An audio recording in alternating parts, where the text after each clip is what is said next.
যে আল্লাহ সুবহানাহু ওয়া তাআলা কিভাবে পরীক্ষা নেন।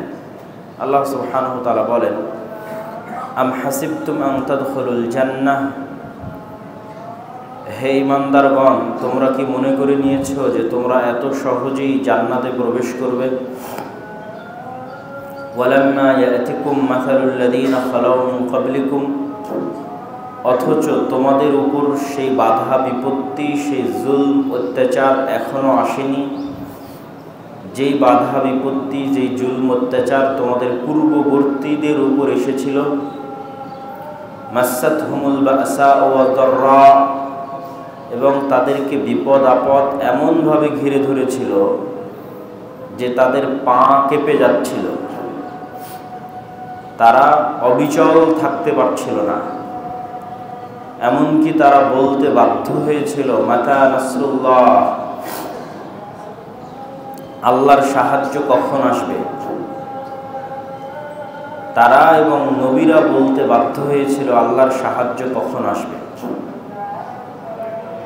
তো অতীতের উম্মতগণ আল্লাহ সুবহানাহু ওয়া তাআলার উপর ঈমান আনয়নের কারণে, অথবা আল্লাহ সুবহানাহু ওয়া তাআলার পথে ঈমান আনার দাওয়াত দিতে গিয়ে কি ভয়ঙ্কর পরিবেশের মুখোমুখি হয়েছিলেন, তার কোনো প্রকার ঘটনা উল্লেখ ছাড়াই স্বাভাবিকভাবে আল্লাহ এই আয়াতে তুলে ধরলেন। আর উদাহরণ হিসেবে একটি ঘটনা আল্লাহ সুবহানাহু ওয়া তাআলা সূরা বুরুজে উল্লেখ করেছেন, ওয়াস-সামা'i যাতিল বুরুজ ওয়াল ইয়াউমিল মাউ'উদ ওয়া শাহিদুন ওয়া মাশহুদ কুতিলা আসহাবুল উখদুদ। স্তর বিশিষ্ট আসমানের শপথ, ওয়াল ইয়াউমিল মাউ'উদ, ওয়াদাকৃত দিনের শপথ তথা কিয়ামতের দিনের শপথ। ওয়া শাহিদুন ওয়া মাশহুদ, দর্শক ও দর্শিতের শপথ। কুতিলা আসহাবুল উখদুদ, গর্তওয়ালাদেরকে হত্যা করা হয়েছে। কি দিয়ে? আগুনে নিক্ষেপ করে হত্যা করা হয়েছে। তো গর্তওয়ালা কারা? গর্তের অধিবাসী কারা? যাদের কথা আল্লাহ এত শপথ উল্লেখ করে বলছেন যে তাদেরকে আগুনে নিক্ষেপ করে হত্যা করা হয়েছে। সেই গর্তের অধিবাসীদের ঘটনা রাসূলুল্লাহ সাল্লাল্লাহু আলাইহি ওয়াসাল্লাম হাদিসে উল্লেখ করেছেন, যা সহিহ মুসলিম সহ অন্যান্য হাদিস গ্রন্থে এভাবে বর্ণিত হয়েছে। এই ঘটনাটি আমাদের জন্য শিক্ষণীয়। কানা মালিকুন ফিমান ক্বাবলাকুম, তোমাদের পূর্বে শত বছর, হাজার বছর পূর্বে একজন বাদশাহ বসবাস করত। ওয়া কানা লাহু সাহিরুন, এবং তার একজন বিশেষ যোগ্যতা সম্পন্ন জাদুকর ছিল, জ্যোতির্বিদ ছিল, যে বাদশাকে অতীত বর্তমান ভবিষ্যতের জ্ঞান দিয়ে, জাদু বিদ্যা দিয়ে সহযোগিতা করত। ফালাম্মা কাবিরা ক্বালা লিল মালিক ইন্নী ক্বাদ কাবিরতু ফাবআস ইলাইয়া গুলামান ওয়াআল্লিমহু সিহর। যখন এই জাদুকর বয়োবৃদ্ধ হয়ে গেল, জীবন শেষ হওয়ার পথে, তখন সে বাদশাকে উল্লেখ করে বলছে, আমি তো বয়োবৃদ্ধ হয়ে গেছি, কবে মরি কবে বাঁচি তার ঠিক নাই। আপনি একজন ছাত্র দেন, খুব মেধাবী, ওয়াল্লিমুহু সিহরা, যাকে আমি আমার জ্ঞান, আমার বিদ্যা, জ্যোতির্বিদ্যা এবং জাদুবিদ্যা শিখিয়ে যাব। ফাবাআসা ইলাইহি গুলামান ইউআল্লিমুহু, তখন বাদশাহ তার সম্প্রদায়ের মধ্যে থেকে খুব মেধাবী, চৌকস একজন বালককে বাছাই করল এবং তাকে নির্ধারণ করল এই জাদুকরের কাছে জাদু শিখার জন্য। ফাকানা ফি তরিকিহি ইযা সালাকা রাহিবুন ফাকাআদা ইলাইহি ওয়া সামিআ কালামা। এই বাচ্চার বাড়ি থেকে জাদুকরের দার্সগাহ, ক্লাসরুমে যেতে, স্কুলে যেতে, তার কাছে দার্স নিতে যেতে রাস্তায় এক পাদ্রীর বাড়ি পড়ে, খ্রিস্টান ধর্মগুরু পাদ্রী।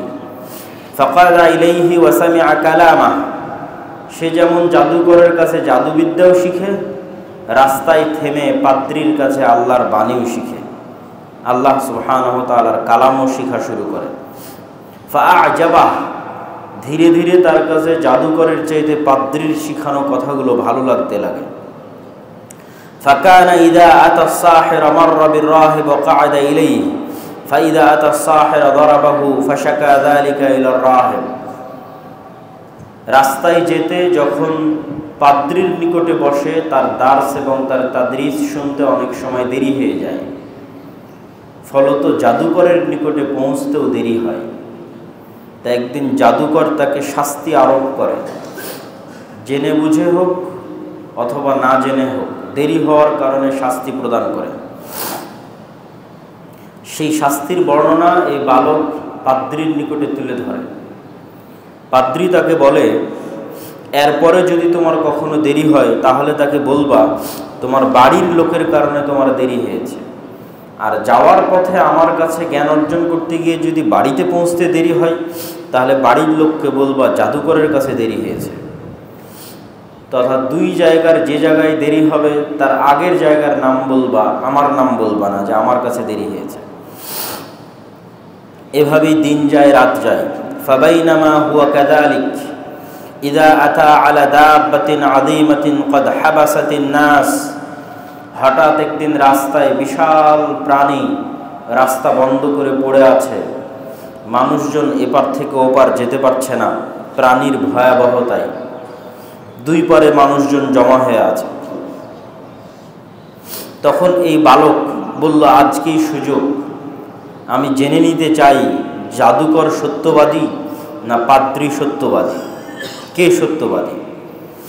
তখন সে একটি পাথর হাতে নিল, হাতে নিয়ে বলল, আল্লাহুম্মা ইন কানা আমরুর রাহিব আহাব্বা ইলাইক মিন আমরি সাহির ফাকতুল হাদিহি দাব্বা। হে আল্লাহ, যদি পাদ্রীর কথা সত্য হয়ে থাকে, জাদুকরের কথা মিথ্যা হয়ে থাকে, তাহলে এই পাথর দিয়ে আপনি এই প্রাণীটিকে হত্যা করুন। ফাকতুল হাদিহি দাব্বা হাত্তা ইয়ামজিয়ান নাস ফারামাহা ফাকাতালাহা। বাচ্চা যখন এটি বলে পাথর নিক্ষেপ করলো, ওই প্রাণীটি মারা গেল এবং মানুষের জন্য রাস্তা পরিষ্কার হয়ে গেল। ফাআতার রাহিব ফাআখবারাহ। সে খুশিতে পাদ্রীর নিকটে এসে পুরো ঘটনা বর্ণনা করল। পাদ্রী ঘটনা শুনে বলছে, আই বুনাইয়া আনতাল ইয়ৌম আফদাল মিন্নি। হে বালক, তুমি আজকে আমার চেয়ে উত্তম হয়ে গেছো।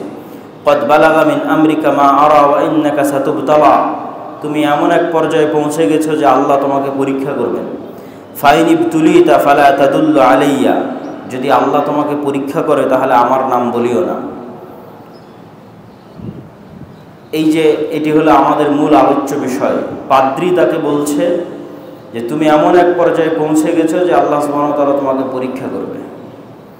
তথা মানুষ যখন জ্ঞানের অথবা দাওয়াতের যে কোনো কিছুর ভালো পর্যায়ে পৌঁছে তখন আল্লাহ সুবহানাহু ওয়া তাআলার পক্ষ থেকে পরীক্ষা আসে। তো এই বাচ্চা এমন এক পর্যায়ে পৌঁছে গেল যে ইউবরিউল আকমাহা ওয়াল আবরাসা ওয়া ইউদাবিন নাসা মিন সাইরিল আদওয়া।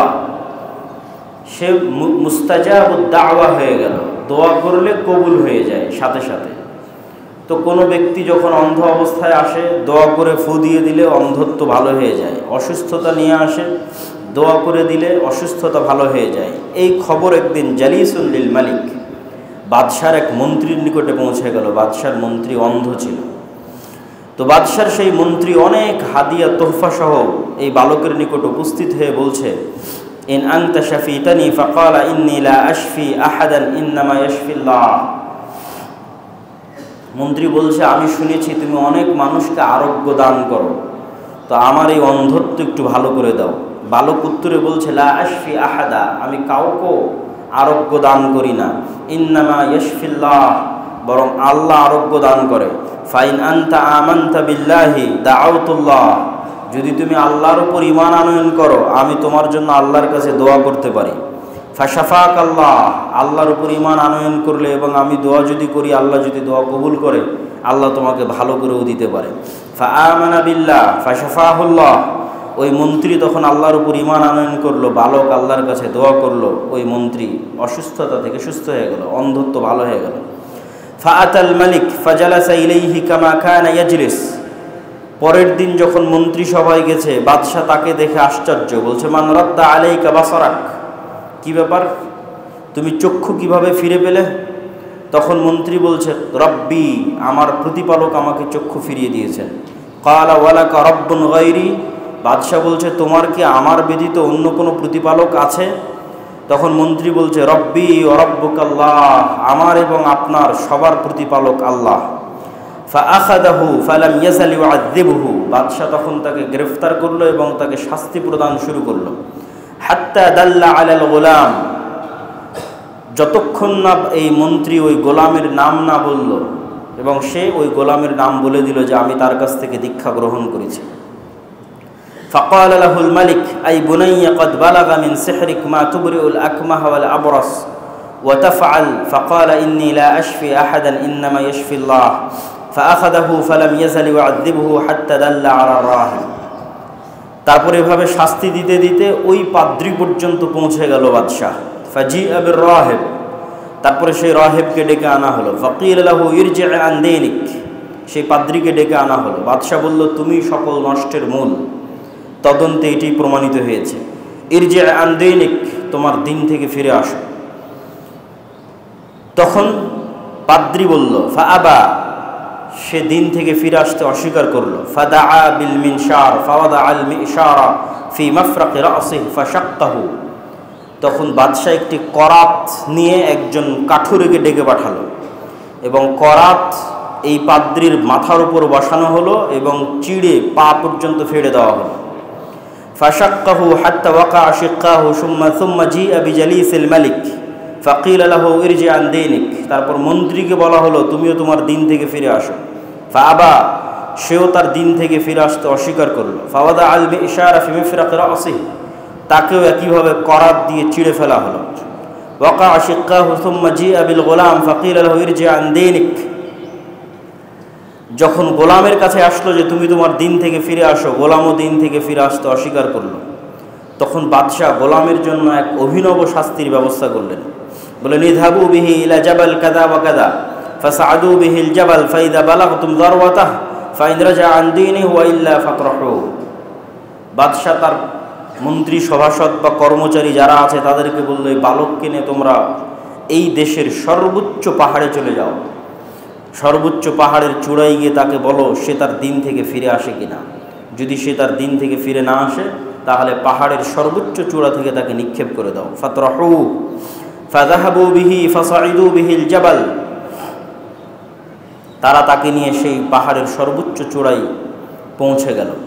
বালক আল্লাহ সুবহানাহু ওয়া তাআলার নিকটে দোয়া করে বলল, আল্লাহুম্মা কফিনিহিম বিমা শি'ত, হে আল্লাহ আপনি তাদের পক্ষ থেকে আমার জন্য যথেষ্ট হয়ে যান যেভাবে আপনি চান। ফারাজাফা বিহিমুল জাবাল ফাসাকাতু, পাহাড় কেঁপে উঠল এবং বাদশার যারা সঙ্গী সাথী সেখানে গেছিল তারা সবাই পাহাড় থেকে পড়ে গেল। ওয়াজা ইয়ামশি ইলাল মালিক, বালক একাই মুক্ত অবস্থায় বাদশার নিকটে ফিরে আসলো। বাদশাহ আশ্চর্য হয়ে জিজ্ঞেস করলো, মা ফাআলা আসহাবুক, তোমার সাথে যাদেরকে পাঠিয়েছিলাম তারা কই?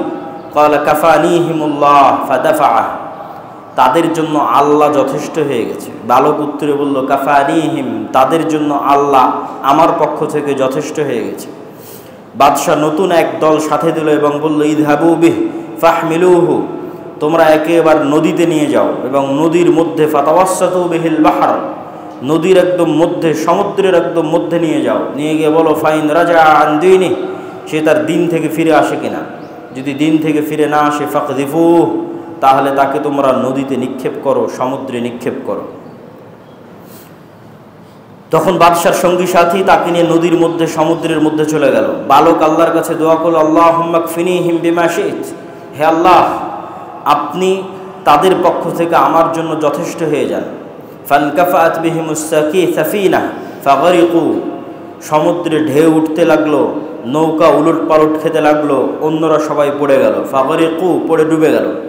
ওয়াজা ইয়ামশি ইলাল মালিক, আর এই বালক নিরাপদ অবস্থায়, সুস্থ অবস্থায় একাই বাদশার কাছে ফিরে আসলো। বাদশাহ বলল, মা ফাআলা আসহাবুক, তোমার সঙ্গী সাথী কই? ক্বালা কাফানিহিমুল্লাহ, আমার পক্ষ থেকে তাদের জন্য আল্লাহ যথেষ্ট হয়ে গেছেন। ফাকালা লিল মালিক, তখন বালক বাদশাকে বলল, ইন্নাকা লাস্তা বিকাতিলি হাত্তা তাফআলা মা আমুরুক বিহি, হে মহামান্য বাদশাহ আপনি আমাকে ততক্ষণ হত্যা করতে পারবেন না যতক্ষণ না আমি যা বলছি তা না করবেন। বাদশাহ উত্তরে বলল, আমা হুয়া, কি সেটা? বালক বলল, তাজমাউন নাস ফি সাঈদিন ওয়াহিদ, বিশাল এক মাঠে, খোলা ময়দানে আপনি মানুষকে জমা করবেন। তাজমাউন নাস ফি সাঈদিন ওয়াহিদিন, ঘোষণা দিয়ে দেশের হাজার হাজার লক্ষ লক্ষ মানুষকে খোলা মাঠে জমা করবেন। ওয়া তাসলুবনি আলা জিজইন সুম্মা খুয সাহমান, এবং আমাকে শুলিতে চড়ানোর জন্য কাঠের উপর চড়িয়ে দিবেন। সুম্মা খুয সাহমান, অতঃপর একটা তীর নেবেন। সুম্মা যাইস সাহমা ফি কাবিদিল কৌসি, তীরকে ধনুকে লাগাবেন। ধনুকে তীর লাগানোর পর বলবেন বিসমিল্লাহি রাব্বিল গোলাম, এই বালকের প্রতিপালকের নামে এই তীর নিক্ষেপ করছি। অতঃপর তীর নিক্ষেপ করবেন। ফাইন্নাকা ইযা ফাআলতা যালিক কাতালতানি, যদি এটি করতে পারেন আমাকে হত্যা করতে সক্ষম হবেন। বাদশাহ রাজি হয়ে গেল। ফাজামাআন নাস ফি সাঈদিন ওয়াহিদিন, বিশাল মাঠের মধ্যে হাজার হাজার লক্ষ লক্ষ মানুষকে ঘোষণা দিয়ে জমা করা হলো। ওয়াসালাবাহু আলা জিজইন, শুলিতে ঝুলানোর জন্য, শুলিতে তীর নিক্ষেপ করে হত্যা করার সকল প্রস্তুতি সম্পূর্ণ করা হলো।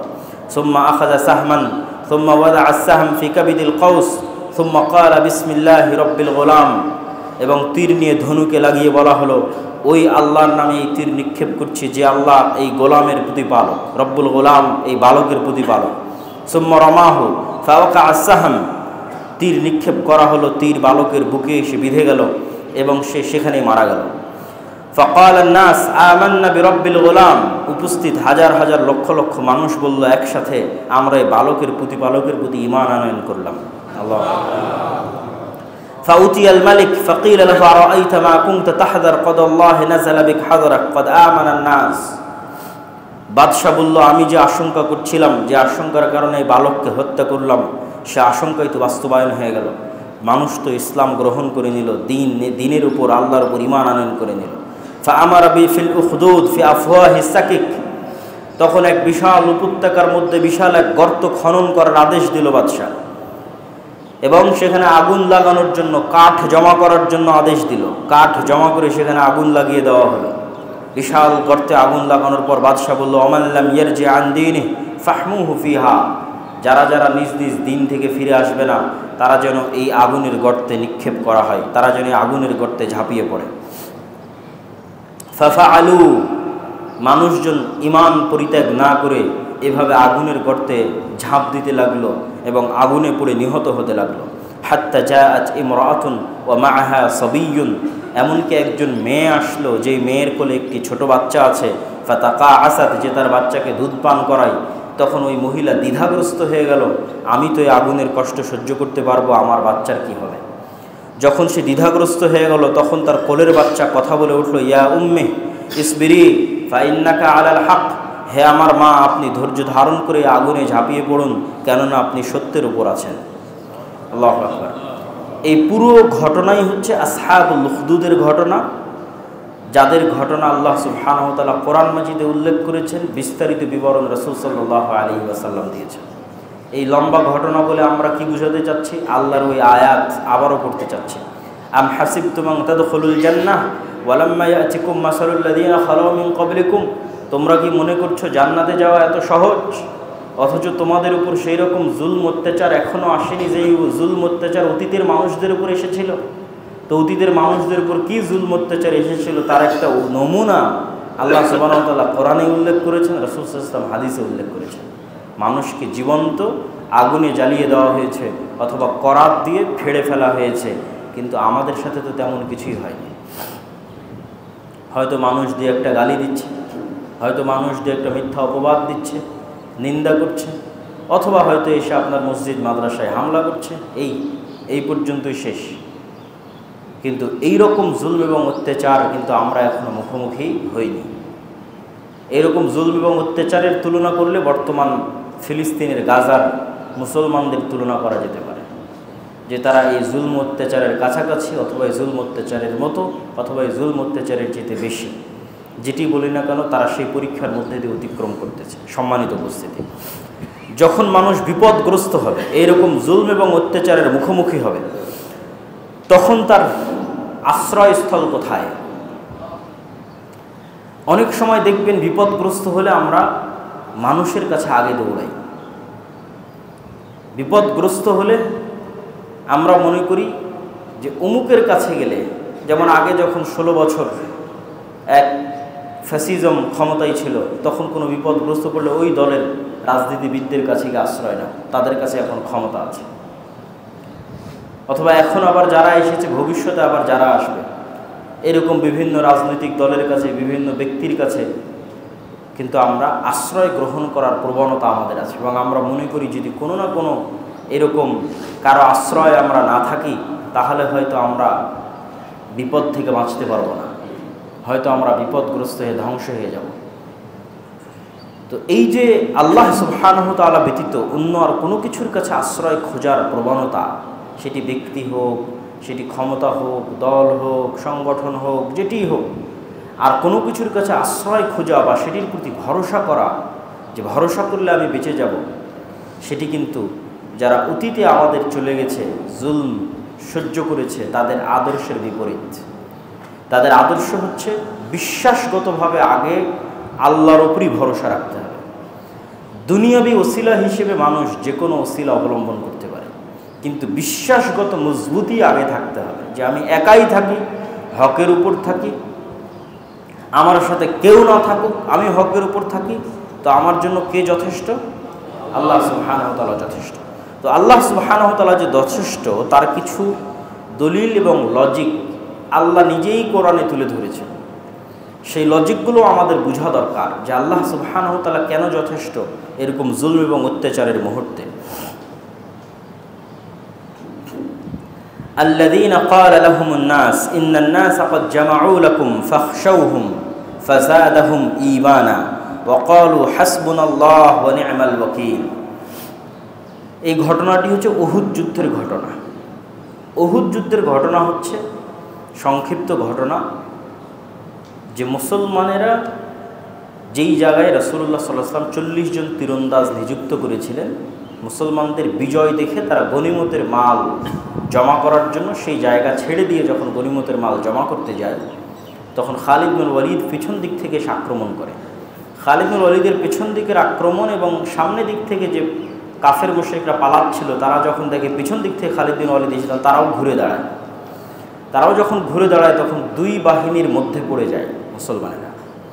ফলত এক চরম বিপদ তাদের সামনে এসে দাঁড়ায়। সেই বিপদ থেকে বাঁচার জন্য তারা ধীরে ধীরে পাহাড়ের দিকে উঠতে থাকে, পাহাড়ের দিকে আশ্রয় নিতে থাকে। এবং মুহাম্মদ সাল্লাল্লাহু আলাইহি ওয়াসাল্লামকেও সাহাবীরা ভয়ঙ্করভাবে গার্ড দিয়ে তাকেও ধীরে ধীরে ধীরে ধীরে পাহাড়ের দিকে নিয়ে যেতে থাকে। তো অনেক সাহাবী মারা যায়, অনেক সাহাবী আহত হয়, রাসূল সাল্লাল্লাহু আলাইহি ওয়াসাল্লামকে নিরাপত্তা দিতে গিয়েও আহত হয়। তো এরকম হত বিহব্বল পরিস্থিতিতে যখন পাহাড়ের অনেক উপরে চলে গেছে, তখন নিচে থেকে জাস্ট হয়তো তীর নিক্ষেপ করা যাচ্ছে, কিন্তু তীর সরাসরি আপনি পাহাড়ের আড়ালে আশ্রয় নিলে সরাসরি গিয়ে লাগবে না। আর তরবারি নিক্ষেপ করার তো তখন কোনো রাস্তাও নাই, তখন চলতেছে মুখের যুদ্ধ। মুখের পাহাড় থেকে চিল্লানো হচ্ছে, নিচে থেকে চিল্লানো হচ্ছে।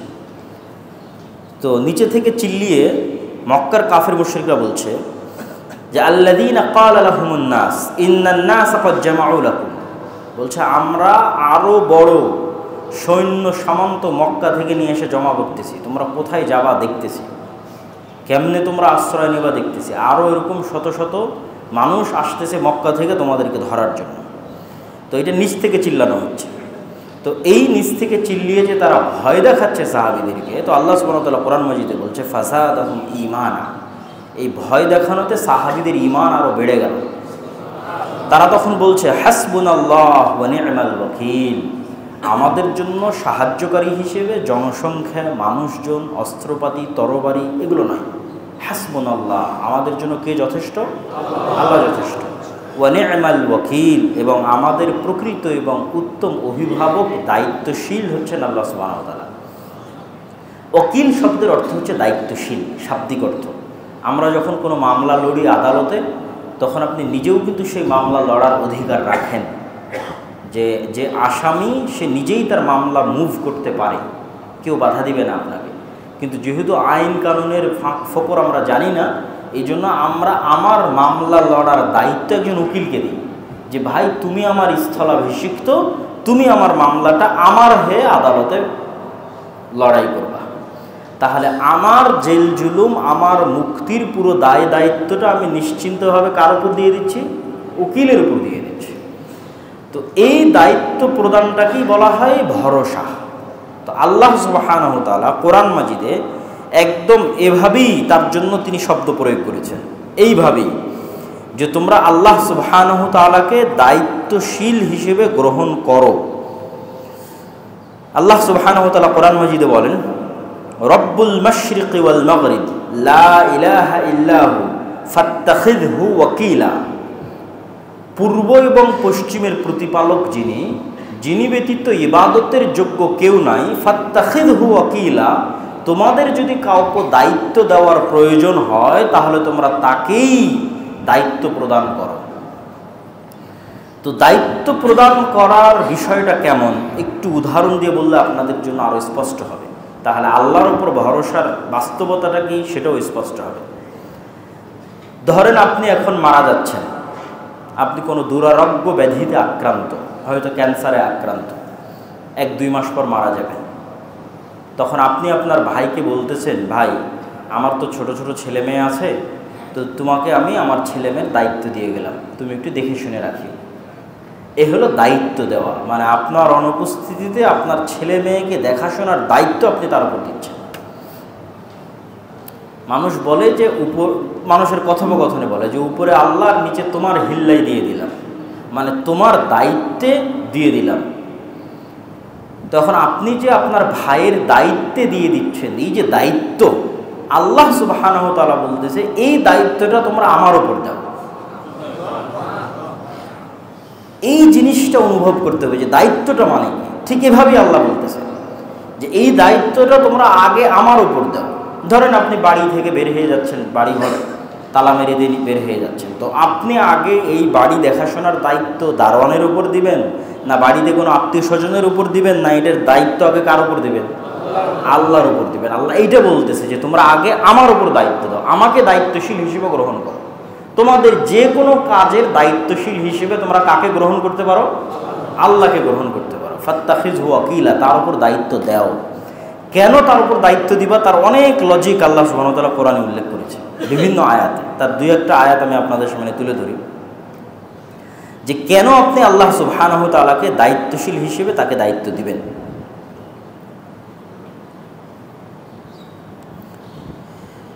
ওয়ালিল্লাহি মা ফিস সামাওয়াতি ওয়া মা ফিল আরদ লিল্লাহি ওয়াকিলা।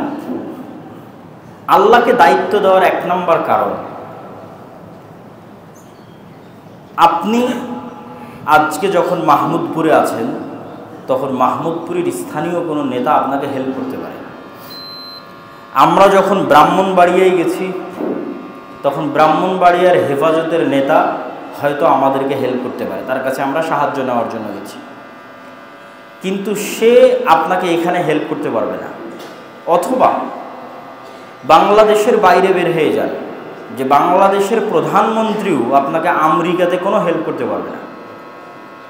বাংলাদেশের প্রধান উপদেষ্টা আমেরিকায় যা দাম, সে অনুযায়ী আপনাকে আমেরিকার মাটিতে কোনো বিপদে বাংলাদেশের প্রধানমন্ত্রীও কোনো হেল্প করতে পারবে না। তাহলে প্রত্যেক যার কাছে আমি সাহায্য নিতে যাচ্ছি তার সাহায্য করার লিমিট আছে। যে আমি একজন এমপির কাছে সাহায্য নিতে যাচ্ছি, একজন মন্ত্রীর কাছে সাহায্য নিতে যাচ্ছি, ওর লিমিট কি? ওর এরিয়া, ওর এলাকা, এর বাইরে ওর সহযোগিতা করা সম্ভব নয়। তো আল্লাহ সুবহানাহু ওয়া তাআলা বলছেন কেন আল্লাহকে দায়িত্ব দিতে, বলছেন ওয়ালিল্লাহি মা ফিস সামাওয়াতি ওয়া মা ফিল আরদ। আর এক আয়াতে বলছেন রব্বুল মাশরিকি ওয়াল মাগরিব। আল্লাহ হচ্ছে পূর্বের প্রতিপালক, পশ্চিমের প্রতিপালক, উত্তরের প্রতিপালক, দক্ষিণের প্রতিপালক। মা ফিস সামাওয়াতি ওয়া মা ফিল আরদ, আসমান এবং জমিন এবং তার মধ্যে যা কিছু আছে সকল কিছুর উপর একচ্ছত্র মালিকানা কার? আল্লাহ। তাহলে তুমি বাংলাদেশে থাকো, আমেরিকায় থাকো, ব্রাহ্মণবাড়িয়ায় থাকো, মাহমুদপুরে থাকো আর কেরানীগঞ্জে থাকো, তোমাকে প্রথমে সহযোগিতা করতে পারবে কে? আল্লাহ। কমন, সব জায়গায় কমন একমাত্র সহযোগিতা করতে পারবে আল্লাহ সুবহানাহু ওয়া তাআলা। 2 নম্বর যে উদাহরণটা দিয়ে শুরু করেছিলাম, যে আপনি আপনার ভাইকে দায়িত্ব দিয়ে যাচ্ছেন যে আমি মারা যাচ্ছি, তুমি আমার ছেলেকে দেখে শুনে রাখো। তো আল্লাহ সুবহানাহু ওয়া তাআলা বলছেন যে তিনি হচ্ছেন হাইয়ুন কাইয়ুম, তিনি হচ্ছেন চিরঞ্জীব, চিরস্থায়ী। এটা দ্বারা আল্লাহ কি বুঝাচ্ছেন? এটা দ্বারা আল্লাহ সুবহানাহু ওয়া তাআলা বুঝাচ্ছেন যে আপনি দুনিয়াতে যেই ব্যক্তিকে দায়িত্ব দিয়ে যাচ্ছেন সে যে আপনার আগেই মারা যাবে না, অথবা আপনার ছেলে মেয়ের আগে মারা যাবে না, এর কোনো গ্যারেন্টি আছে? এর কোনো গ্যারেন্টি নেই। তাহলে আপনি যাকেই দায়িত্ব দেন না কেন, সে দায়িত্বশীল আপনার আগেই দুনিয়া থেকে বিদায় নিয়ে নিতে পারে। অথবা আপনার ছেলের দায়িত্ব দিয়ে গেলেন, আপনার ছেলের বিদায় নেওয়ার আগে দায়িত্বশীল দুনিয়া থেকে বিদায় নিয়ে নিতে পারে। তাহলে চিরঞ্জীব চিরস্থায়ী হিসেবে আপনার ছেলের দায়িত্ব কাকে দেওয়া যৌক্তিক? আল্লাহকে দেওয়া যৌক্তিক। তাহলে কে বাঁচলো কে মরলো সেটা দেখে লাভ নাই। করোনা ভাইরাসে এসে পুরো বংশ বিলীন হয়ে গেল, কিন্তু আপনি দায়িত্ব দিয়ে রেখেছেন কার ওপর? আল্লাহ সুবহানাহু ওয়া তাআলার উপর। দেখা যাচ্ছে ফিলিস্তিনের গাজা একজন মানুষ যদি বলে আমার ছেলের দায়িত্ব আমি তোমাকে দিয়ে গেলাম, তো 1 সেকেন্ড পর বোমা এসে সেই মারা গেল, তো দায়িত্ব নিয়ে কি হলো? তো সে যদি বলে না হে আল্লাহ আমার ছেলের দেখাশোনার দায়িত্ব তোমার উপর দিয়ে গেলাম, তাহলে কেননা তিনি হচ্ছেন হাইয়ুন কাইয়ুম। আর 1 নাম্বার কি? সব জায়গায় সহযোগিতা করতে পারবে। তাহলে 1 নাম্বার লজিক গেল পৃথিবীর সকল জায়গায় তিনি সহযোগিতা করার ক্ষমতা রাখেন। 2 নাম্বার লজিক গেল তিনি চিরঞ্জীব চিরস্থায়ী, কখনো মৃত্যুবরণ করেন না। এবার 3 নাম্বার, আল্লাহ সুবহানাহু তাআলাকে যখনই আমরা চাই না কেন তখনই আমরা আল্লাহ সুবহানাহু তাআলাকে সাথে যোগাযোগ করতে পারি, সম্পর্ক স্থাপন করতে পারি। এটা একটা বড় বিষয়, যে আপনার যত বড় ব্যক্তি পরিচিত থাক, জুলাইয়ের আন্দোলনের সময় 1 সপ্তাহ ব্যাপী ইন্টারনেট বন্ধ ছিল। অনেক সময় অনেক জঙ্গলে চলে যাবেন, গ্রাম অঞ্চলে চলে যাবেন, নেটওয়ার্ক নাই। পৃথিবীতে কোনো একটা বড় কিছু ঘটে গেল, কোনো মোবাইলে নেটওয়ার্ক নাই। তাহলে আপনি যে ওর সাথে যোগাযোগ করে সহযোগিতা চাইবেন, সে যোগাযোগেরই তো ব্যবস্থা নেই। সমুদ্রের মধ্যে আছেন, মরুভূমির মধ্যে আছেন, জঙ্গলের মধ্যে আছেন, সহযোগিতা যে নেবেন মানুষের কাছে। দেখা যাচ্ছে সমুদ্রের মধ্যে একটা জাহাজ ডুবতেছে, তো সেই জাহাজের ব্যক্তি এখন সহযোগিতা চাচ্ছে পার্শ্ববর্তী আর এক জাহাজের কাছে, যোগাযোগই হয় না, তো কি সাহায্য চাই? তাহলে এই প্রত্যেকটা যার উপর মানুষ ভরসা করতেছে, এগুলো একটাও স্বয়ং সম্পূর্ণ নয়। ওই ব্যক্তিটা যদি মনে করতো এখন ইনস্ট্যান্ট যার সাথে যে কোনো সময় যোগাযোগ করা সম্ভব, যার সাথে সম্পর্ক স্থাপন করা সম্ভব, তিনি কে? আল্লাহ। তাহলে তখন সে আল্লাহর উপর দায়িত্ব দিত এবং আল্লাহর উপর ভরসা স্থাপন করতো যে আল্লাহ এই বিপদ থেকে আপনি আমাদের উদ্ধার করেন। তারপরে তখন আল্লাহ ব্যবস্থা তৈরি করে দিবে, কাকে কার মাধ্যম দিয়ে আপনার সহযোগিতা করাবে তার ব্যবস্থা তৈরি করে দিবে। তো এই তিনটে বড় বড় লজিক, যে লজিকগুলো আল্লাহ সুবহানাহু ওয়া তাআলা নিজে কোরআন মাজিদে তুলে ধরেছেন এবং বারবার আল্লাহ বলতে থেকেছেন যে ওয়াকাফা বিল্লাহি ওয়াকিলা, দায়িত্বশীল হিসেবে আল্লাহ সুবহানাহু ওয়া তাআলা যথেষ্ট। ওয়াকাফা বিরব্বিকা ওয়াকিলা, দায়িত্বশীল হিসেবে আপনার প্রতিপালক যথেষ্ট। আল্লাহু খালিকু কুল্লি শাইইন ওয়া হুয়া আলা কুল্লি শাইইন ওয়াকিল, আল্লাহ সুবহানাহু ওয়া তাআলা সকল কিছুর দায়িত্বশীল হিসেবে যথেষ্ট। এবং আরও অসংখ্য আয়াতে আল্লাহ সুবহানাহু ওয়া তাআলা তার উপর ভরসা করার আদেশ দিয়েছেন। ওয়া আলাল্লাহি ফালিয়াতাওয়াক্কালিল মুমিনুন, মুমিনেরা আল্লাহর উপরই ভরসা করে। ফাকুল হাসবিয়াল্লাহ লা ইলাহা ইল্লাহু আলাইহি তাওয়াক্কালতু ওয়া হুয়া রাব্বুল আরশিল আযীম, আমার জন্য আল্লাহই যথেষ্ট, আমি আল্লাহর উপরই ভরসা স্থাপন করি, তিনি আরশে আযীমের মালিক। ইন্নী তাওয়াক্কালতু আলাল্লাহ রাব্বি ওয়া রাব্বুকুম, আমি আমার এবং তোমাদের প্রতিপালক আল্লাহর উপর ভরসা করি। তাওয়াক্কালতু আলাইহি ফালাতাওয়াক্কালিল মুতাওয়াক্কিলুন, আল্লাহ সুবহানাহু ওয়া তাআলার উপরই মুমিনগণ ভরসা স্থাপন করে থাকেন। এরকম অসংখ্য আয়াতে আল্লাহ সুবহানাহু ওয়া তাআলা তার নিজের উপর তারপর ভরসা করার আদেশ এবং আহ্বান দিয়েছেন। সম্মানিত উপস্থিতি, তাহলে আমাদের এই আলোচনার দ্বিতীয় অংশ থেকে আমরা যেটি বুঝাতে চাইলাম, আমাদের আলোচনার প্রথম অংশ ছিল দাওয়াতি কাজ করলে বাধা বিপত্তি, জুলম, অত্যাচার, নিন্দা, অপবাদ আসবেই। তো আমাদের উপর অতীতের উম্মতের মতো এখনো আসেনি, সুতরাং মানসিকভাবে প্রস্তুত থাকতে হবে আসার জন্য, ওই পরীক্ষায় উত্তীর্ণ হওয়ার জন্য। 2 নাম্বার, পরীক্ষায় উত্তীর্ণ হওয়ার 1 নাম্বার শর্তই হচ্ছে বিপদ আপদে মানুষের উপর ভরসা করবেন না আল্লাহর উপর ভরসা করবেন? বিপদ আপদে 1 নাম্বার ভরসা হবে আল্লাহ সুবহানাহু ওয়া তাআলা। ওসিলা হিসেবে মানুষ চেষ্টা করবে তার সাধ্য অনুযায়ী, সেটা ভিন্ন, কিন্তু কোনো ব্যক্তির উপর, কোনো রাজনৈতিক নেতার উপর, কোনো দলের উপর, কোনো কিছুর উপর ভরসা হবে সেটি না, আল্লাহর উপর ভরসা হবে। 3 নাম্বার পরীক্ষা হচ্ছে যখন আপনি দাওয়াতি কাজ করবেন, এই দাওয়াতি কাজের বরকতকে অব্যাহত রাখার জন্য আপনাকে এতটুকু মনে রাখতে হবে যে বহিরাগত জুলম দিয়ে কোনো দিন সত্যকে ধামাচাপা দেওয়া যায়নি, বহিরাগত জুলম দিয়ে কখনো মুসলমানদের ক্ষতি করা যায়নি, কোনো দিন না, অতীতেও কোনো দিন হয়নি, আজও হবে না, ভবিষ্যতেও হবে না। মুসলমানদের সব সময় ক্ষতি হয়েছে তাদের অভ্যন্তরীণ কোন্দল আর দ্বন্দ্বের কারণে। মুসলমানদের সবসময় ক্ষতি হয়েছে তাদের নিজের নিজের মারামারির কারণে, নিজের নিজের কামড়াকামড়ির কারণে। এই নিজের নিজের মারামারি এবং কামড়াকামড়িটা আসে সত্যবাদিতা, ন্যায়পরায়ণতা এবং আমানতদারিতার অভাবের কারণে। এই জন্য যারাই মসজিদ প্রতিষ্ঠা করেন, মাদ্রাসা প্রতিষ্ঠা করেন, দাওয়াতি কাজ করেন, তারা যদি মনে করেন আমি নিজে, আপনারা যে অবস্থায় আছি কেন, যদি মনে করেন যে আপনার এই কাজের বরকতটা ধরে রাখতে হবে, তাহলে এতটুকু নিশ্চিত থাকেন বাহিরের কেউ আপনার এই কাজের বরকত জুলুম দিয়ে ছিনিয়ে নিতে পারবে না। বরং জুলুম যত বাড়বে আপনার পা তত মজবুত হবে, আপনার পা পৃথিবীতে তত মজবুত হবে, আপনার দাওয়াত তত শক্তিশালী হবে। কিন্তু আপনার এই দাওয়াত ধ্বংস হয়ে যাবে, বরকত উঠে যাবে, আজ আছে কাল নাই হয়ে যাবে, যখন আমানতদারিতা, ন্যায়পরায়ণতা, সত্যবাদিতার অভাব দেখা দেবে এবং সেই জায়গায় পারস্পরিক কন্দল, গীবত, কামড়াকামড়ি, মারামারি এগুলো জায়গা করে নেবে তখন। এবং এতটুকু মনে রাখবেন, এই বিপরীত স্বভাবটাই হচ্ছে গোলামির স্বভাব, দাসত্বের স্বভাব। আর উদারতা, সত্যবাদিতা, ন্যায়পরায়ণতার স্বভাব হচ্ছে নেতার স্বভাব, নেতৃত্বের স্বভাব এবং বিজয়ী ব্যক্তির স্বভাব, স্বাধীন মানুষের স্বভাব। আমাদের নবী মুহাম্মদ সাল্লাল্লাহু আলাইহি ওয়াসাল্লাম স্বাধীনচেতা, উদারমনা ছিলেন। ফলত এই জিনিসগুলো তার কাছে অনেক সহজ ছিল। তার সত্যবাদিতা, তার ন্যায়পরায়ণতা, তার আমানতদারিতার কারণে মানুষ দলে দলে ইসলাম গ্রহণ করেছে।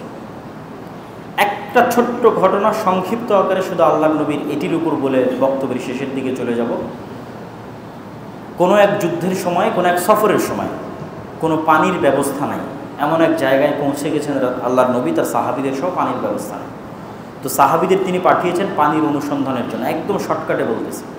তো সাহাবীরা অনুসন্ধানে বের হয়ে দেখে একজন মহিলা কলসে করে পানি নিয়ে, মাটির মটকায় করে পানি নিয়ে ফেরত আসতেছে। সেই মহিলাকে রাস্তা আটকে সাহাবীরা জিজ্ঞেস করছে, কোথায় থেকে পানি এনেছো? তো বলে, আমি গতকাল এই সময় এখানে ছিলাম। তার মানে 24 ঘন্টার দূরত্ব থেকে পানি নিয়ে আসতেছে। তথা এখন পানি আনতে গেলে 24 ঘন্টার পথ উট চালানো লাগবে, অথবা একদিনের পথ ঘোড়া দৌড়ানো লাগবে। তো সেটা তো সম্ভব নয়।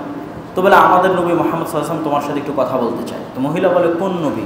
যে নিজের ধর্ম ত্যাগ করেছে, সাবি, মুরতাদ হয়ে গেছে, মানে তাদের ভাষায় তারা মুহাম্মদ সাল্লাল্লাহু আলাইহি ওয়াসাল্লামকে সাবি বলতো। তো বলে, হ্যাঁ তিনি। তো ঠিক আছে, মুহাম্মদ সাল্লাল্লাহু আলাইহি ওয়াসাল্লামের কাছে সেই মহিলা উপস্থিত হলো। মুহাম্মদ সাল্লাল্লাহু আলাইহি ওয়াসাল্লাম তাকে বললো, তোমার একটু পানির দরকার। মহিলা বলল যে আমার ছোট ছোট বাচ্চা আছে, আমি বিধবা মহিলা, আমার স্বামী নাই, ছোট ছোট বাচ্চাদের আমিই দেখাশোনা করি, তো এই পানি আমি আপনাকে দিলে আমার জন্য এটা অনেক কষ্টকর। রাসূলুল্লাহ বলল, ঠিক আছে, তোমার পানি আমরা ব্যবহার করবো না, তবে তোমার পানির আমরা সহযোগিতা নেব, পানি তোমার যেরকম আছে সেরকমই থাকবে। আল্লাহর নবী দোয়া পড়ে পানিতে একটু থুতু নিক্ষেপ করলেন, থুতু নিক্ষেপ করে দিয়ে সেই পানি সাহাবীদের নিতে বললেন। সাহাবীরা সেই পানিতে উজু করলো, তাদের পশু প্রাণী সব সেই পানিতে তাদের পেট পূর্ণ করে পিপাসা মিটিয়ে নিল। তারপরে ওই মহিলার কলসে যা পানি থাকার তাই থেকে গেল। এবার রাসূল সাল্লাল্লাহু আলাইহি ওয়াসাল্লাম সাহাবীদের বলল, তোমাদের যার কাছে যা জিনিসপাতি টুকটাক দেওয়ার মতো আছে, খেজুর, ছাতু, ঠিক আছে, যা যতটুকু আছে সে ততটুকু জমা করো। একটা চাদর বিছিয়ে দেওয়া হলো, সাহাবীরা যার কাছে একটু খেজুর ছিল, একটু ছাতু ছিল, সেগুলো জমা করে সেটা আল্লাহর নবী বেঁধে ওই মহিলাকে বলল, এটা তোমার ছোট ছোট বাচ্চার জন্য আমরা তোমাকে হাদিয়া দিলাম। তখন সেই মহিলা সেখান থেকে বিদায় নিয়ে চলে গেল। কোনো এক যুদ্ধের সময়, একদম সংক্ষেপে বলতেছি, কোনো এক যুদ্ধের সময় মুসলিম বাহিনী ওই মহিলার গ্রামে যুদ্ধ করতেছে না, অথচ ঠিকই আশেপাশে যুদ্ধ করতেছে। তখন গ্রামবাসী পরস্পর জিজ্ঞেস করতেছে যে আমাদের গ্রামে কেন যুদ্ধ আসে না। তখন ওই মহিলা ধারণা করতেছে আল্লাহর নবীর ব্যবহার থেকে যে হয়তো আমি ওই দিন যে পানির মাধ্যমে সহযোগিতা করেছিলাম এই কারণে হয়তো মুহাম্মদ সাল্লাল্লাহু আলাইহি ওয়াসাল্লাম নিষেধ করে রেখেছে। তখন পুরো গ্রামবাসী আশ্চর্য হলো যে আমাদের গ্রামের যাকে আমরা দামই দেই না, মূল্যায়নই করি না, সেই মহিলার এতটা দাম মুহাম্মদ সাল্লাল্লাহু আলাইহি ওয়াসাল্লামের কাছে। তখন পুরো গ্রামবাসী মিলে ওই মহিলা সহ মুহাম্মদ সাল্লাল্লাহু আলাইহি ওয়াসাল্লামের কাছে এসে ইসলাম গ্রহণ করল। তো এখান থেকে যতটুকু শিক্ষা সেটা হচ্ছে, ধরেন আমার এবং আপনার মতো যদি মুসলমান হতো, যেই মুসলমানের স্বভাবের মধ্যে গোলামি আছে, মানে কামড়া কামড়ি, মারামারি, হিংসা বিদ্বেষ, ওকে টেনে নামানো, ওরটা ছিনিয়ে নেওয়া, সে গিয়েই আগে ওই মহিলাকে বলতো, এই তুই তো কাফের, মুরতাদ, দে তোর পানি দে, তোর পানি আমার লাগবে। কেন? গোলামের স্বভাব কি? একটা টাকার জন্য কাড়াকাড়ি করা, একটা টাকার জন্য মারামারি করা, কাকে কত নিচে নামানো যায় তার জন্য চেষ্টা করা, গীবত, তোহমত, অপবাদ দিয়ে ধ্বংস করে দেওয়া। তো সেই কাজটাই কিন্তু করা হতো। কিন্তু সেই কাজটা না করে সাহাবীরা কি বললেন, আপনার সাথে কথা বলবে, আসেন। তো মুহাম্মদ সাল্লাল্লাহু আলাইহি ওয়াসাল্লাম চাইলে বলতে পারতেন যে এই মহিলাও তো কাফের মুশরিক, আল্লাহর নবীকে মুরতাদ বলছে, আর যেই বাচ্চার গল্প শোনাচ্ছে যে না খেয়ে আছে বা তার দায়িত্ব পালন করে, ওগুলো তো কাফের মুশরিক। তো এই কাফের মুশরিকের জন্য বিবেচনা করে লাভ কি? তোমার পানিটি আমরা নিয়ে নেব, তুমি বাঁচলে বাঁচো, মরে মরো, আচ্ছা সেটাও বাদ দিলাম। পানি তো নিল না, নিলই না, তার পানি তো যতটুকু থাকলোই, তারপরেও ওই কাফের মুশরিকের সন্তান কাফের মুশরিকের জন্য এতগুলো মুমিন মুসলিম খোলাফায়ে রাশিদিন রাসূল তাদের খেজুর তাদের ছাতু দিয়ে সহযোগিতা করার কি দরকার? আর পানি তো ব্যবহারই করে। আর আমি তো তোর পানি নেই নি, যা ভাগ, তোর কাফের মুশরিক আর তোর কাফের মুশরিক সন্তানের জন্য কি করব? তাহলে এটা আল্লাহর নবীর ব্যবহার একজন কাফের মুশরিকের সাথে এবং তার পরিবারের সাথে। এবার আপনি তুলনা করেন একজন মুসলমানের ব্যবহার আর একজন মুসলমানের সাথে, কোন অবস্থায় আছে এবং কোন লেভেলে আছে। এটাই হচ্ছে আমাদের ধ্বংসের আলামত। এবং আমি এটাকে আমার বহু বক্তব্যে বলেছি, এটাকে বলা হয় গোলামির চিহ্ন, গোলামির আলামত।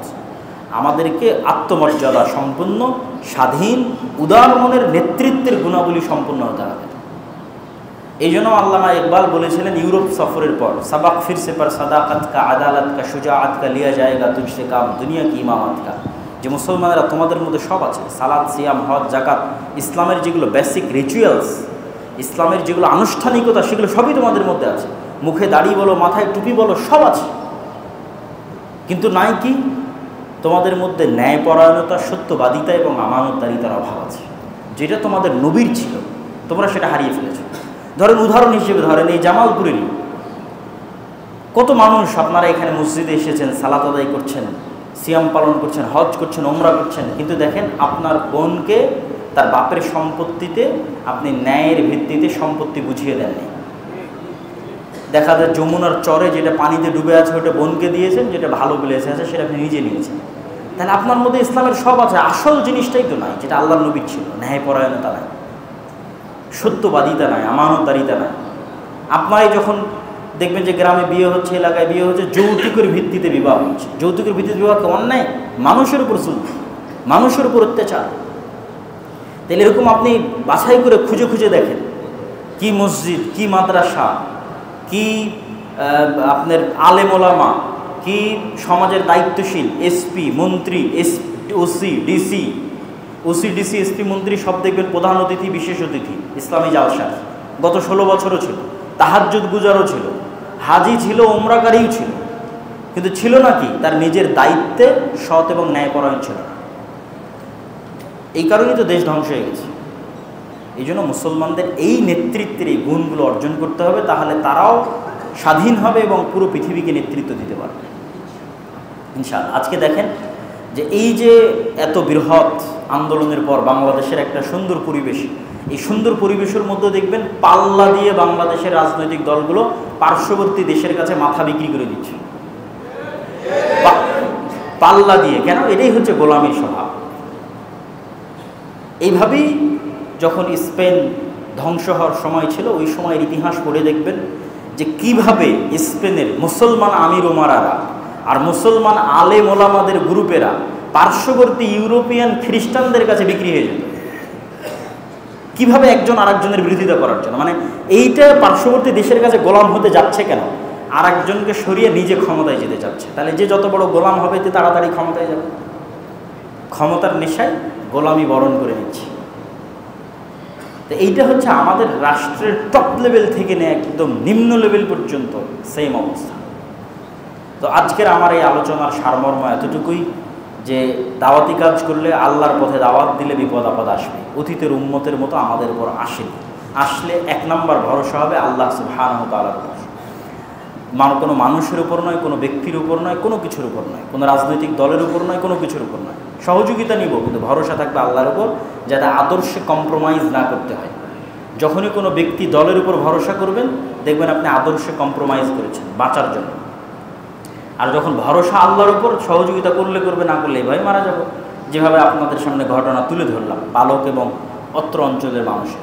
3 নম্বর কি? আপনার দাওয়াতি কাজ কোনো কারণেই বাধাগ্রস্ত হবে না যদি আপনি সত্যবাদী, আমানতদার, ন্যায়পরায়ণ অবস্থায় উদার মন নিয়ে সকলের কল্যাণকামী হয়ে দাওয়াতি কাজ করেন, তাহলে রাসূল সাল্লাল্লাহু আলাইহি ওয়াসাল্লামের ব্যবহার যেমন একটা উদাহরণ দিলাম, ওই রকমের পর্যায়ে যদি থাকতে পারেন তাহলে ওই যে মানুষ দলে দলে দিনে প্রবেশ করবে, দলে দলে মানুষ ইসলাম গ্রহণ করবে। এখন দলে দলে করে না কেন? চারিত্রিকভাবে মুসলমানদের ওই চরিত্রটা নাই। আর বক্তব্যের শেষে আমাদের দীর্ঘ দাওয়াতি সফরের মধ্যে আমরা আজকে আপনাদের এখানে এসেছি। বক্তব্যের শেষে এতটুকু আহ্বান জানাবো যে আমাদের যে দাওয়াতি কাজগুলো আছে সেই দাওয়াতি কাজগুলো গঠনমূলক দাওয়াতি কাজ বলে আমি মনে করি। এই দাওয়াতি কাজগুলোর সাথে শিক্ষা জড়িত, অন্য কিছু না। যেমন আর দাওয়া ইলাল্লাহর মাধ্যমে আমাদের যে মক্তব কার্যক্রম চলে এটা শিক্ষা কেন্দ্রিক। সেটা যে মক্তবই হোক, যে মসজিদই হোক, কি হানাফি কি আহলে হাদিস, মুসলমানের সন্তানকে কোরআন শিখাতে হবে, দিন শিখাতে হবে, এটা হলো কাজ। কয়জন মুসলমানের সন্তানকে? শতভাগ মুসলমানের সন্তানকে। আমরা যেটা আমাদের মোটো ঘোষণা বা স্লোগান, সেটা হচ্ছে শতভাগ মুসলমানের সন্তানকে দিন শিখাতে হবে। তার জন্য মাদ্রাসা দিয়ে হবে না, মসজিদে মক্তব শক্তিশালী করতে হবে। তো আমি আমার অধীনে সব চালাবো এমনটা না, কিন্তু এই কথা বলতে বলতে আরও হাজার মানুষ মক্তব চালু করবে, তারাও মক্তবের সম্পর্কে যত্ন নেবে। তখন এভাবেই শতভাগ মুসলমান দিন শিখবে, কোরআন শিখবে। তবে আলহামদুলিল্লাহ আমরা প্রায় ৩০০-র অধিক মসজিদ সফর করেছি মক্তব কেন্দ্রিক, তারপরে মক্তবের সিলেবাস তৈরি করেছি, ৫০০-র অধিক মক্তবের শিক্ষককে ট্রেনিং দিয়েছি, যাদের যাতায়াত খরচ আমরাই বহন করি, এবং এই সমস্ত মক্তবের সকল ছাত্রের যে পড়ার বই সেটিও আমরাই সাপ্লাই দিয়েছি আলহামদুলিল্লাহ। এবং রমজান মাসে তাদেরকে ন্যূনতম হাদিয়া যতটুকু আমাদের পক্ষে দেওয়া সম্ভব হয়েছে আল্লাহ ব্যবস্থা করে দিয়েছে আমাদের দিনী ভাইদের মাধ্যমে, সেটা আমরা পৌঁছে দিয়েছি। এখনও আমাদের মক্তবের ট্রেনিং কার্যক্রম জামিয়া সালাফিয়া রাঙ্গিপাড়া পাওয়া রাজশাহীতে চলমান। আর দ্বিতীয় আরেকটি হচ্ছে আল জামিয়া সালাফিয়ার সাথে শিক্ষা প্রতিষ্ঠানের অধিভুক্তি। জামিয়া সালাফিয়া যেহেতু বাংলাদেশের একটি ব্যতিক্রম প্রতিষ্ঠান, যেখানে দেশ বিদেশের শিক্ষকগণ সবসময়ই থাকেন। বাংলাদেশ ইনভেস্টমেন্ট ডেভেলপমেন্ট অথরিটির অনুমোদন নিয়ে ৪-৫ জন বিদেশি শিক্ষক সবসময় থাকে। তাদের তদারকিতে আমাদের সিলেবাস, আমাদের পরীক্ষা, আমাদের ফতোয়া বোর্ড যেটা মাসিক আল ইতিসাম, সেগুলো নির্ধারণ হয়। এবং সৌদি আরবের মদিনা ইসলামী বিশ্ববিদ্যালয় সহ বিভিন্ন বিশ্ববিদ্যালয় থেকে শিক্ষকগণ আসতেই থাকেন। গত ১ বছরে ১২ জনের অধিক শিক্ষক এসেছেন। পুরো রমজান মাস একজন থেকেছেন। এই কিছুদিন পূর্বে, ১ সপ্তাহ পূর্বে একজন ৩ দিন থেকে গেলেন। তো এরকম একটি দেশের অন্যতম মানসম্মত শিক্ষা প্রতিষ্ঠান থেকে আমরা চাই দেশের অন্যান্য শিক্ষা প্রতিষ্ঠানগুলো উপকার নিক, শক্তিশালী হোক, জ্ঞানের দিক থেকে, একাডেমিক দিক থেকে। সেটিকে ভিত্তি করে মূলত আমার চলমান সফরগুলো অব্যাহত আছে, সেটিকেও আপনারা মূল্যায়ন করার চেষ্টা করবেন। আর সর্বশেষ মাসিক আল ইতিসামকে মূল্যায়ন করার চেষ্টা করবেন। আমার জানা মতে এখানেও মাসিক আল ইতিসাম আসে না, এবং আপনারাও নিজ নিজ উদ্যোগে নিয়ে আসতে পারেন। আজকেও সালাতের পরে আমাদের বই পুস্তক এবং মাসিক আল ইতিসাম পাবেন। আমি নিয়মিত মাসিক আল ইতিসামের সম্পাদকীয় লিখি এবং সমসাময়িক সকল বিষয়ে মাসিক আল ইতিসামে দিক নির্দেশনা থাকে। অন্যান্য ইলমি তো বিষয় থাকেই, উন্নত মানের ফতোয়া বোর্ডের মাধ্যমে, দেশি বিদেশি আলেমদের মাধ্যমে ফতোয়া বোর্ডের মাধ্যমে ফতোয়া তো আছেই, পাশাপাশি সমসাময়িক যে কোনো বিষয়ে দিক নির্দেশনা বিষয়ে আমি সবসময় লিখি। অতএব এই যে এসেছি এটা একদিনের সম্পর্ক, কিন্তু মাসিক আল ইতিসাম যখন নিয়মিত আপনার কাছে যাবে তখন এটা স্থায়ী সম্পর্ক। প্রতি মাসে আপনি আমার লেখা পড়তেছেন, মানে আমার একটা মেসেজ আপনি প্রতি মাসে পড়তেছেন, কানেক্টেড থাকতেছেন। তো আপনাদের প্রতি এই উদাত্ত আহ্বান রেখে সবাইকে ঐক্যবদ্ধভাবে পারস্পরিক ভ্রাতৃত্ব বজায় রেখে সত্যবাদিতা, ন্যায়পরায়ণতা, আমানতদারিতার সাথে নির্ভয়ে আল্লাহর উপর ভরসা করে দাওয়াতি কাজ চালিয়ে যাওয়ার উদাত্ত আহ্বান জানিয়ে আমরা আল্লাহ সুবহানাহু ওয়া তাআলার নিকটে বলতে চাই যে আল্লাহ সুবহানাহু ওয়া তাআলা আমাদের এই কার্যক্রমগুলোকে কবুল করুক, আল্লাহুম্মা আমিন। যারা এই মসজিদ তৈরি করছেন, এই মসজিদ তৈরিতে আপনারা সহযোগিতা করবেন। দান অত্যন্ত শক্তিশালী ইবাদত, যেই শক্তিশালী ইবাদত কিয়ামতের মাঠে কাজে দিবে। যেমন দুনিয়াতে টাকা দিয়ে বাঁচা যায়, কিয়ামতের মাঠেও টাকা দিয়ে বাঁচা যাবে। দুনিয়াতে কিভাবে টাকা দিয়ে বাঁচা যায়? রমজানে যদি দিনের বেলায় স্ত্রীর কাছে যান তাহলে আল্লাহ বলেছেন একজন গোলাম আজাদ করতে হবে অথবা ৬০ জন মিসকিনকে খাওয়াতে হবে। তো ৬০ জন মিসকিনকে খাওয়াতে টাকা লাগে, গোলাম আজাদ করতে টাকা লাগে। হজে গিয়ে যদি কোনো আমল ছুটে যায় তাহলে আল্লাহ নবী বলেছে দম দিতে হবে। দম মানে একটা খাসি কিনতে, একটা ছাগল কিনতে, একটা দুম্বা কিনতে, একটা ভেড়া কিনতে টাকা লাগে। তো দুনিয়াতেই বিভিন্ন ইবাদতের বিভিন্ন ভুলের কাফারা টাকা দিয়ে আদায় হয়, তার বিধান আছে। অসংখ্য গুনাহের কাফারা দুনিয়াতে টাকা দিয়ে আদায় করার ব্যবস্থা আছে। এই একই সিস্টেম কিয়ামতের মাঠে থাকবে, কিন্তু কিয়ামতের মাঠে নতুন করে টাকা পাওয়া যাবে না। দুনিয়াতে যারা টাকা আল্লাহর রাস্তায় দান করে গেছে, তার সেই টাকা কিয়ামতের মাঠে এরকম কেউ এসে বলবে ও আমার নামে গীবত করেছে, ওই টাকার দান থেকে কেটে দেওয়া হবে। কেউ এসে বলবে যে তুমি তো এই ইবাদত ঠিকঠাক মতো করনি, তখন ওই দান থেকে সেটা পূর্ণ করে দেওয়া হবে। যে কোনো ইবাদত, যে কোনো গুনাহ সেটাকে ট্যাকেল দিতে পারে, এরকম পাওয়ারফুল ইবাদত হচ্ছে দান। এরকম পাওয়ার ক্ষমতা আল্লাহ টাকার মধ্যে দিয়ে রেখেছে। তা আপনারা এই মসজিদ, এই মাদ্রাসা, এখানে এগুলোকে সহযোগিতার হাত বাড়িয়ে দিবেন। আল্লাহ সুবহানাহু ওয়া তাআলা আপনাদেরকে কবুল করুক, আমাদেরকে কবুল করুক। আল্লাহুম্মা আমিন।